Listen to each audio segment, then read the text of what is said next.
शांताराम, काय नवरीले पाहिले पाहुणे आले तुम्ही ते काल? हो आलते ना बाबा. पाहुणे 8 दिवस नाही गेले तर पाहुणे चालू आहे. पाहुण्याची सोय करता करताच घाण आहे बाबा. काय आला नाही का मग? एखादा पसंतीचं आलं असेल ना चांगलं स्थळ? कोण पसंत येऊ राहिले, पण बागीचं पाहा लागते ना रे बाबा. लग्न एकदाच होते ना, मग एका सुखात राहिली पाहिजे. तिकडं तिकडं काही कमी नाही पडलं पाहिजे ना. तरी पण तुम्हाला कसा कसा पाहिजे म्हणजे कशी काय अपेक्षा काय आहे तुमची? आपल्याला हे बा, एक तर सरकारी नोकरी पाहिजे, नाही तर मग कमीत कमी 4-5 एकर तरी त्याच्या नावानं वावर असलं पाहिजे.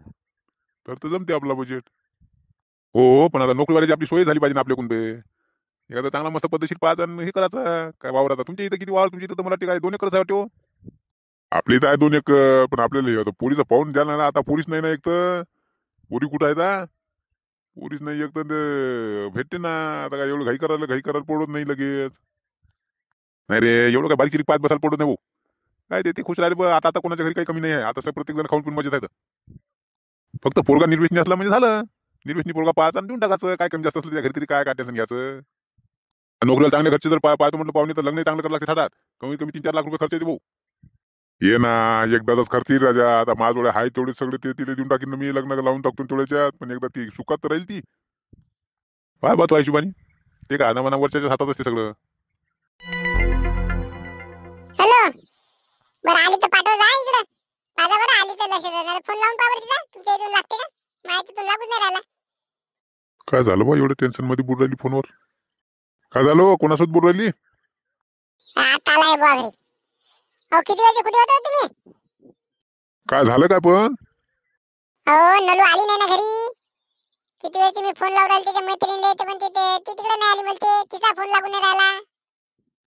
येईल ना घरी. ते आपल्या सुमन गिमनच्या घरी गेली असेल ती. अहो आताच नाही, सकाळपासून गेली ना. सकाळपासून गेली ती. आज तिचा फोन आहे. सुमनले फोन लावून पाहिला मी, तिथे नाही म्हणते. तिचा फोन लागून नाही राहिला. फोन तर चालू असायला पाहिजे तिचा. कुठे गेली सर्व आता ते? थांब मी लावून पाहतो बरं, फोन लावून पाहतो कोणाला तरी. चिन्ह सांगता जातच नाही ना ती कुठंच. घराच्या बाहेर तर नाही जात कधी विचारल्याशिवाय. आज कशी काय गेली कडे? हो इकडे या. काय झालं? काय एवढ्या जोरात ओरडून राहिली? पहिलेच तर टेन्शन नाही इकडे मागं. अहो ते कपाटातले 50,000 रुपये दिसून राहिले ना. मी पाहिले ते लॉकर मध्ये नाही आहे. बापा रे, झटक्यावर झटकी दूर राहिली हे तर. कुठं गेले? कुठं गे त्यात नाही आहे काय? नाही आहे ते 50,000 रुपये. नाही ना, कपाटात पाहिलं म्या. नाही आहे दिसून राहिलं ना. त्यात कुठेच नाही दिसून राहिलं ना. कुठे गेले असेल हो? पोरगी 50,000 रुपये घेऊन तर नाही गेली असेल रे बाबा. काय करावं रे बाबा, हिचाही पत्ता नाही लागू राहिला. काय कसं काय आता फोनही नाही लागू राहिला. काय ती आल्याशिवाय आता समजत नाही रे बाबा काही. बघा मंडळी, असं आहे बाबा, गरीबाच्या मागे एक ना एक टेन्शन चालू आहे ते. आता काय करावं काही सुचून नाही आलं. पहिलेच तर हे पोरगी सकाळपासून गेली, तिचं टेन्शन. त्यात आता हे पैसे गेले म्हणते. आता आम्ही दोघं बी इथं आहो. पोरग तिकडे पुण्याला काम आले आहे.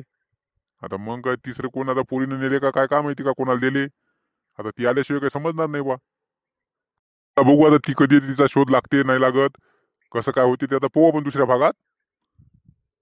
पुढचा बाप म्हटलं की बाबा मोठं लय टेन्शन राहते रे. जाऊ द्या बाबा, पण आता पुढच्या भागात काय होते काय नाही ते. आता काय होते ते पाहण्यासाठी उद्याचा भाग पाहायला तुम्ही विसरू नका. व्हिडिओ बघितल्याबद्दल सर्वांचे धन्यवाद.